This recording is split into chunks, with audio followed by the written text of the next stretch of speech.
في يوم من الايام كنت في السويس نعم. من سنين كده اه في حفله كبيره جدا نعم. وكان فيها الرئيس السادات اه ودعوني الحفله دي. فانا قلت الله، طب لما اعوز شقه هاخدها من مين؟ ما انا مش عارف اجيب شقه وما كانش عندي شقه ملك يعني. ايوه ما فيش الا الرئيس السادات، هروح قلت بس اكتب ورقه ان قابله استحاله في حوالين الامن بقى والدوله. فقلت بس اول ما يقعد انا هصوت. اول ما الرئيس السادات قعد رحت مصوت على طول، يا ريس يا ريس. انا عايز اروح له، عايز اتنين ظباط يمسكوني يودوني عنده. ايوه واخد بالك؟ ايوه فعلا ظباط جم وراحوا ماسكيني وحاطيني قدام الرئيس، وده اللي انا عايزه. ايوه كويس. الرئيس شافني كده قال لي ازيك؟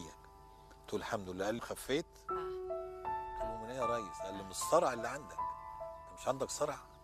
قلت له ده تمثيل. قال لا مفيش تمثيل كده. قلت لهم لا والله يا ريس ده تمثيل فعلا. قال لا مفيش تمثيل كده. ايه التقمص ده؟ قلت له يا ريس انا مش جاي عشان كده، جاي اسلم على سيادتك وعايز شقه. قال ادوا له شقه وخدت شقه. بتتكلم اه جد؟ والله.